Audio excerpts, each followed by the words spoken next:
આકાશવાણીના ભુજ કેન્દ્ર પરથી પ્રસ્તુત છે વાર્તા વિશ્વ. આજની વાર્તા છે હિન્દી સાહિત્યની ઉત્કૃષ્ટ અને અમર કૃતિઓમાંની એક ઉસને કહા થા. લેખક ચંદ્રધર શર્મા ગુલેરી. આ જ નવલિકા પરથી ભારતીય ફિલ્મ જગતના લેજેન્ડરી ફિલ્મકાર બિમલ રોયે આ જ નામની એક ફિલ્મનું નિર્માણ પણ કર્યું હતું, જેના નિર્દેશક હતા મોની ભટ્ટાચાર્ય. તો પ્રસ્તુત છે उसने कहा था. प्रस्तुति अर्चना चौहान.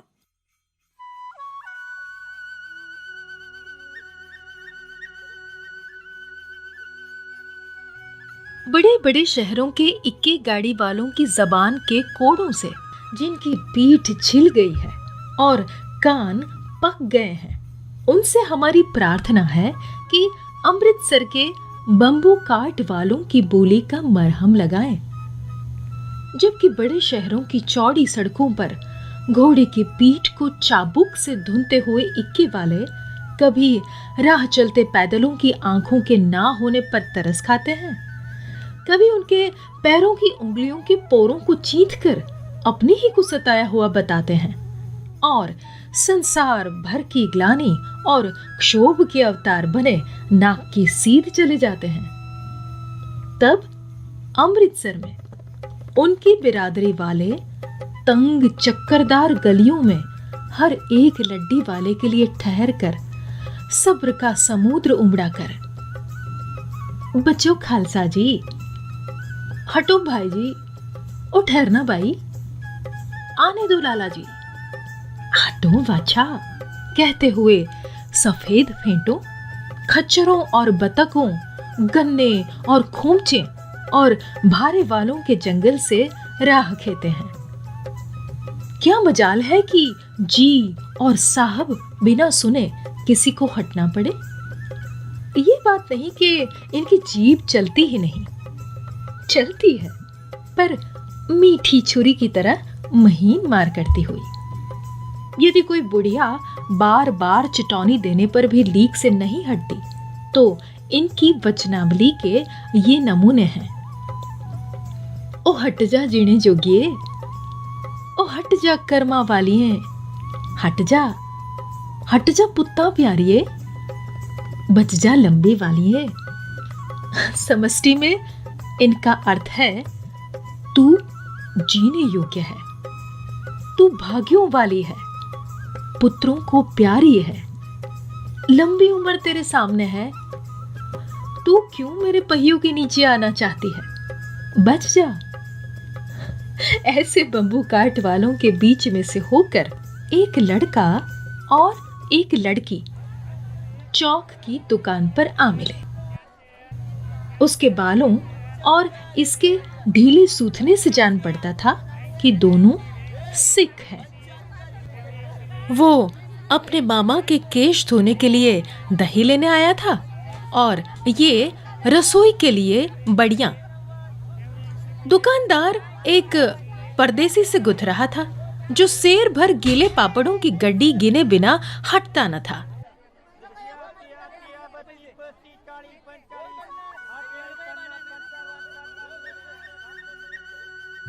तेरा घर कहाँ है? मगरे में. और तेरा? माझे में. यहां कहाँ रहती है? अत्तर सिंह के बैठक में. वो मेरे मामा होते हैं. मैं भी मामा के आया हूं. उनका घर गुरबाजार में है. इतने में दुकानदार निपटा और इनका सौदा देने लगा. सौदा लेकर दोनों साथ साथ चले.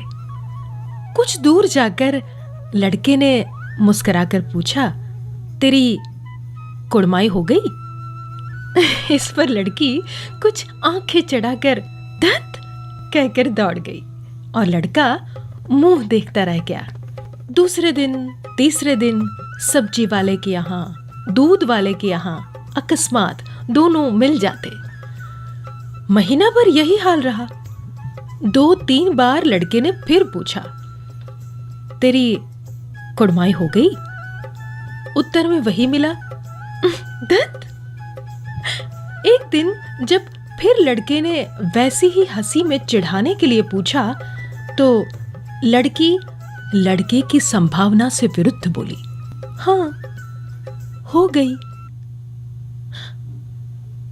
कब? कल। देखते नहीं, ये रेशम से कड़ा हुआ सालू। लड़की भाग गई। लड़के ने घर की सीध ली। रास्ते में एक लड़के को मोरी में ढकेल दिया। एक छाबड़ी वाले के दिन भर की कमाई खोई। एक कुत्ते को पत्थर मारा और गोभी वाले के ठेले में दूध उड़ेल दिया। सामने नहाकर आती हुई किसी वैष्णवी से टकराकर अंधे की उपाधि पाई, तब कहीं घर पहुंचा।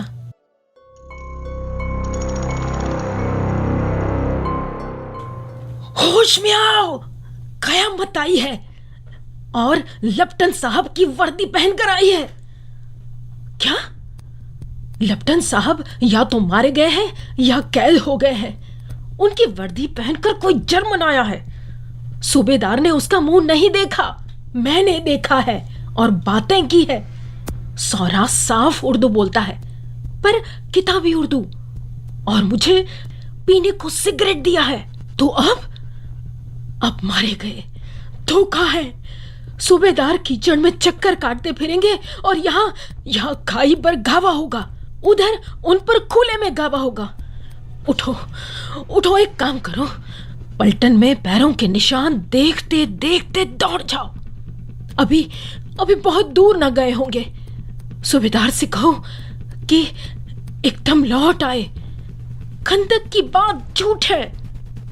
चले जाओ, खंदक के पीछे से ही निकल जाओ, पत्ता तक न खुड़के। देर मत करो। हुक्म तो यही है कि यही ऐसी तैसी हुक्म की। मेरा हुक्म है। जमादार लहना सिंह, जो इस वक्त यहां सबसे बड़ा अफसर है, उसका हुक्म है। मैं लप्टन साहब की खबर लेता हूं। पर यहां तो तुम 8 ही हो। 8 नहीं, 10 लाख। एक अकालिया सिख 1.25 लाख के बराबर होता है। चले जाओ। लौटकर खाई के मुहाने पर लहना सिंह दीवार से चिपक गया। उसने देखा कि लप्टन साहब ने जेब से बेल के बराबर 3 गोले निकाले। तीनों को जगह जगह खंदक की दीवारों में घुसेड़ दिया और तीनों में एक तार सा बांध दिया। तार के आगे सूत की गुत्थी थी, जिसे सिगड़ी के पास रखा।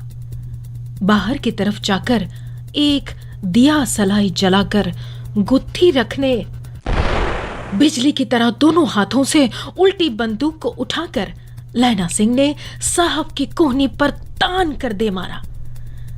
धमाके के साथ साहब के हाथ से दिया सलाई गिर पड़ी। लहना सिंह ने एक कुंदा साहब की गर्दन पर मारा और साहब बीन गट कहते हुए चित हो गए। लहना सिंह ने तीनों गोले बीन कर खंदक के बाहर फेंके और साहब को घसीट कर सिगड़ी के पास लिटाया। जेबों की तलाशी ली। 3-4 लिफाफे और एक डायरी निकालकर उन्हें अपनी जेब के हवाले किया।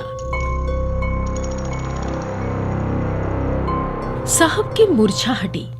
लहना सिंह हंसकर बोला, क्यों लप्टन साहब, मिजाज कैसा है? आज मैंने बहुत बातें सीखी। ये सीखा कि सिख सिगरेट पीते हैं। ये सीखा कि जगाधरी के जिले में नील गायें होती हैं और उनके 2 फुट 4 इंच के सींग होते हैं। ये सीखा कि मुसलमान खानसामा मूर्तियों पर जल चढ़ाते हैं और लप्टन साहब खोते पर चढ़ते हैं। पर ये तो कहो कि ऐसी साफ उर्दू कहां से सीखा है? हमारे लपटन साहब तो बिना डैम के 5 लफ्ज भी नहीं बोला करते थे। लहना सिंह ने पतलून की जेबों की तलाशी नहीं ली थी। साहब ने मानो जाड़े से बचने के लिए दोनों जेबों में हाथ डाले। लहना सिंह कहता गया, चालाक तो बड़े हो, पर मांझे का लहना इतने बरस लपटन साहब के साथ रहा है, उसे चकमा देने के लिए 4 आंखें चाहिए। 3 महीने हुए एक तुर्की मौलवी मेरे गांव में आया था।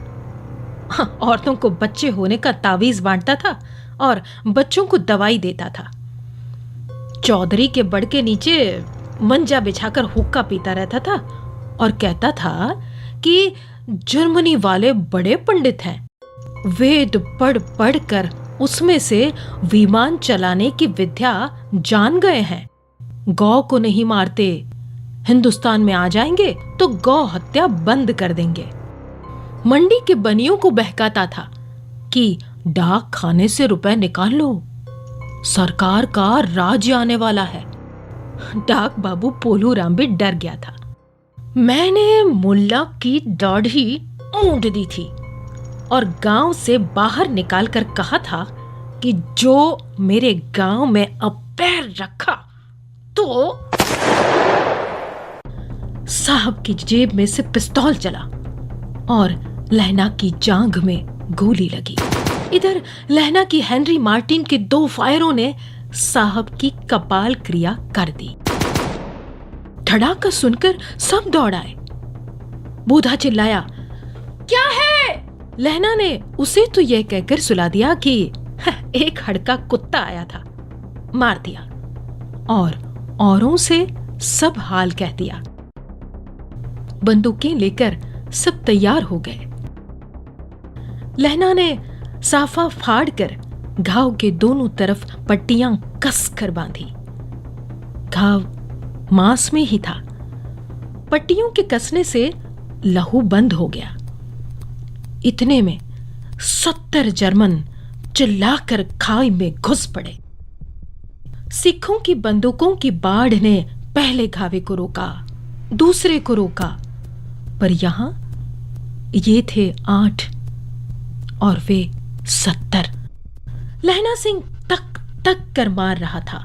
वो खड़ा था और लेटे हुए थे। अपने मुर्दा भाइयों के शरीर पर चढ़कर जर्मन आगे घुसे जाते थे। थोड़े मिनटों में वे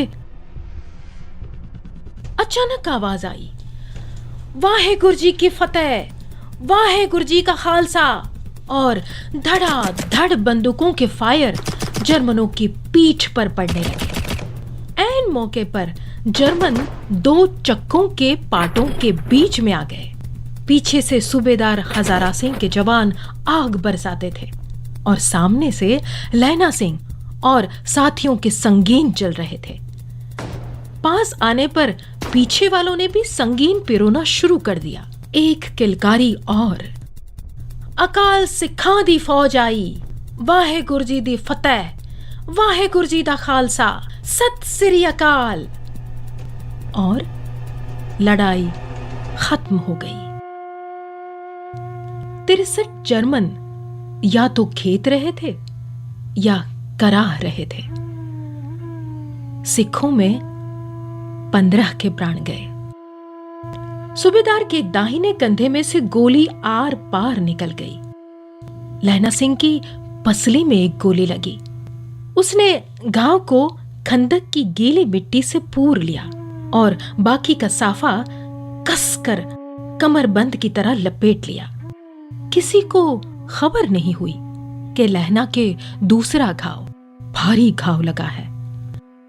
लड़ाई के समय चांद निकल आया था, ऐसा चांद जिसके प्रकाश से संस्कृत कवियों का दिया हुआ क्षयी नाम सार्थक होता है। और हवा ऐसी चल रही थी जैसे कि बाण भट्ट की भाषा में दंत वीणों पदेशाचार्य कहलाती। वजीरा सिंह कह रहा था कि कैसे मन मन भर फ्रांस की भूमि मेरे बूटों से चिपक रही थी जब मैं दौड़ा दौड़ा सूबेदार के पीछे गया था।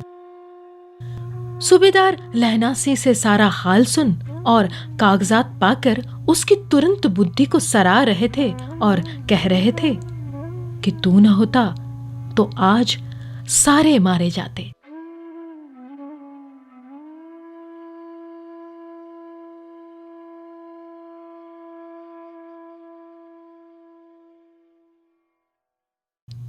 इस लड़ाई की आवाज 3 मील दाहिनी ओर की खाई वालों ने सुन ली थी। उन्होंने पीछे टेलीफोन कर दिया था। वहां से झटपट 2 डॉक्टर और 2 बीमार ढोने की गाड़ियां चली, जो कोई 1.5 घंटे के अंदर अंदर आ पहुंची। फील्ड अस्पताल नजदीक था, सुबह होते होते वहां पहुंच जाएंगे, इसलिए मामूली पट्टी बांधकर एक गाड़ी में घायल लिटाए गए और दूसरी में लाशें रखी गई। सूबेदार ने लहना सिंह की जांघ में पट्टी बंधवानी चाहिए। बोधा सिंह ज्वर से बर्रा रहा था, पर उसने ये कहकर टाल दिया कि थोड़ा घाव है, सवेरे देखा जाएगा। वो गाड़ी में लिटाया गया। लहना को छोड़कर सूबेदार जाते नहीं थे। ये देख लहना ने कहा, तुम्हें बोधा की कसम है और सूबेदारनी जी की सौगंध है जो इस गाड़ी में न चले जाओ।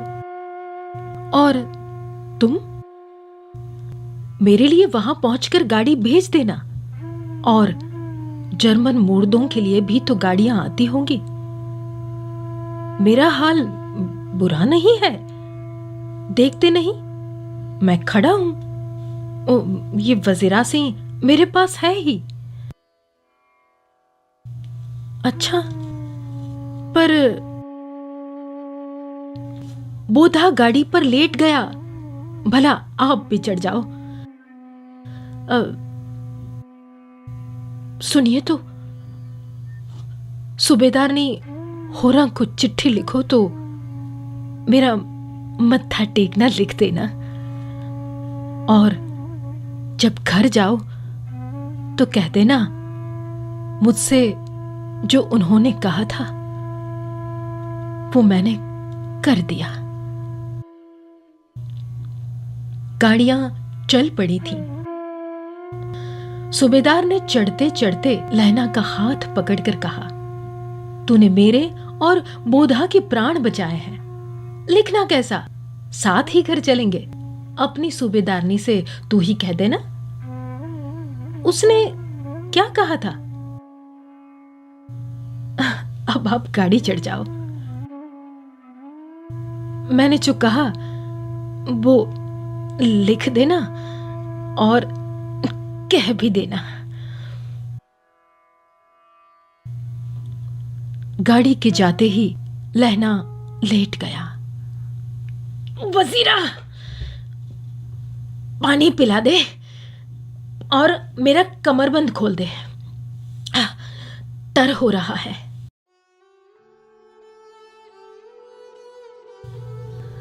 मृत्यु के कुछ समय पहले स्मृति बहुत साफ हो जाती है। जन्म भर की घटनाएं एक एक करके सामने आती हैं। सारे दृश्यों के रंग साफ होते हैं।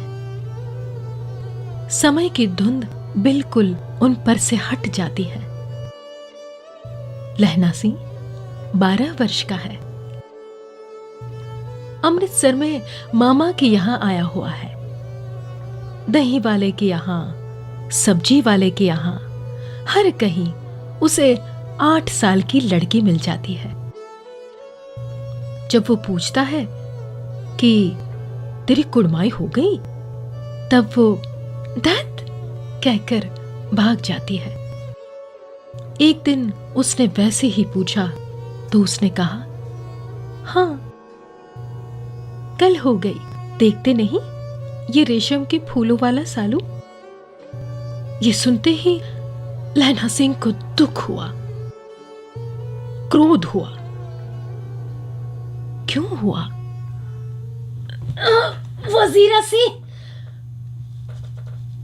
पानी पिला दे।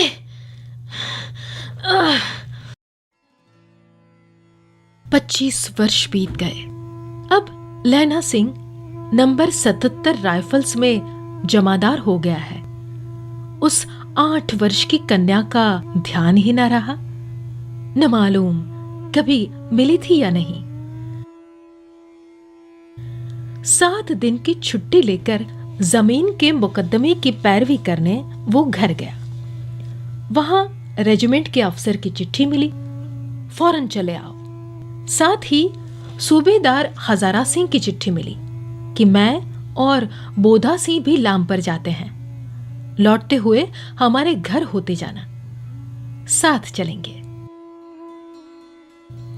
सूबेदार का घर रास्ते में पड़ता था और सूबेदार उसे बहुत चाहता था।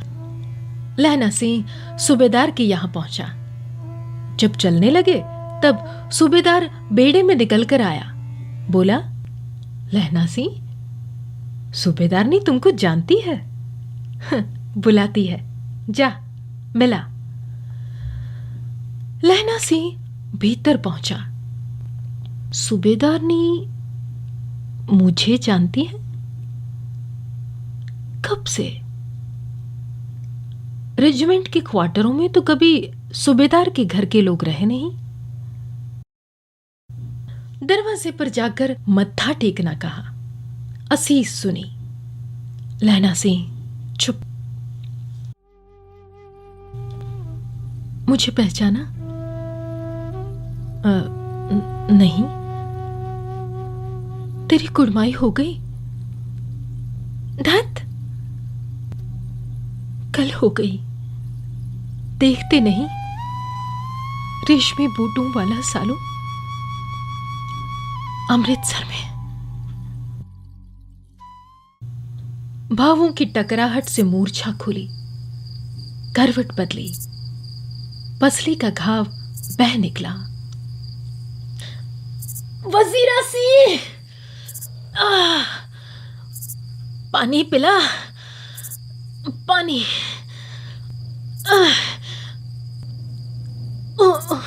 उसने कहा था। स्वप्न चल रहा है, सूबेदारनी कह रही है। मैंने तेरे को आते ही पहचान लिया। एक काम कहती हूं, मेरे तो भाग फूट गए। सरकार ने बहादुरी का खिताब दिया है, लायलपुर में जमीन दी है। आज नमक हलाली का मौका आया है, पर सरकार ने हम तीमियों की एक घगरिया पलटन भी क्यों न बना दी, जो मैं भी सूबेदार जी के साथ चली जाती। एक बेटा है, फौज में भर्ती हुए उसे 1 ही वर्ष हुआ। उसके पीछे 4 और हुए, पर एक भी नहीं जिया।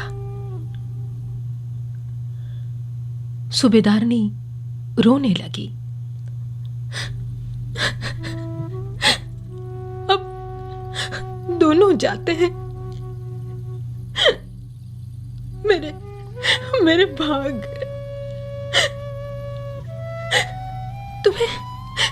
तुम्हें याद है, एक दिन टांगे वाले का घोड़ा दही वाले की दुकान के पास बिगड़ गया था।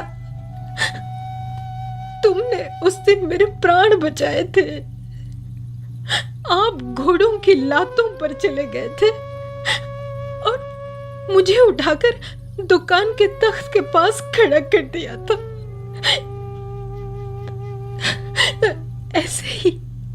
ऐसे ही इन दोनों को बचाना, ये मेरी भिक्षा है। तुम्हारे आगे मैं आंचल पसारती हूँ।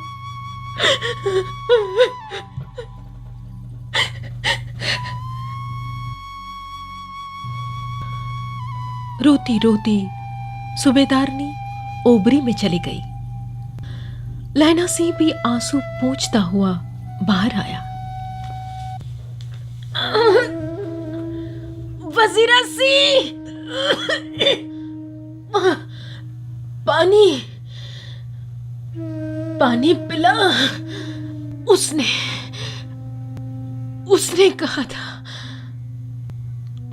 कहा था। लैना का सिर अपनी गोद में रखे वजीरा सिंह बैठा है। जब मांगता है तब पानी पिला देता है। आध घंटे तक लैना फिर चुप रहा, फिर बोला, कौन है? कीरत सिंह। वजीरा ने कुछ समझकर कहा, हाँ भैया, मुझे और ऊंचा कर लो। अपने पट पर मेरा सिर रख ले। वजीरा ने वैसे ही किया।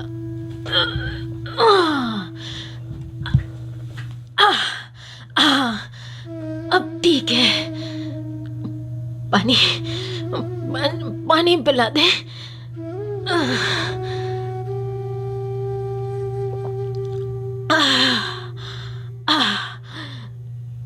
बस अब के हाड़ में ये आम खूब फलेगा। चाचा भतीजा दोनों यहीं बैठकर आम खाना। जितना बड़ा तेरा भतीजा है उतना ही बड़ा ये आम। जिस महीने उसका जन्म हुआ था उसी महीने मैंने इसे लगाया था।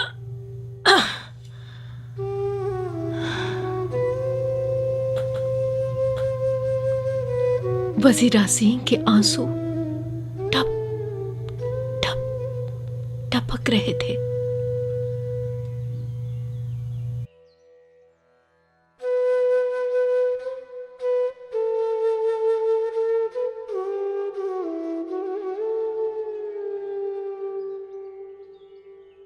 कुछ दिन पीछे लोगों ने अखबारों में पढ़ा,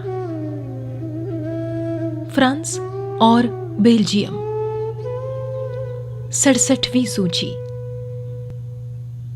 मैदान में घावों से मरा नंबर 77 सिख राइफल्स जमादार लैना सिंह।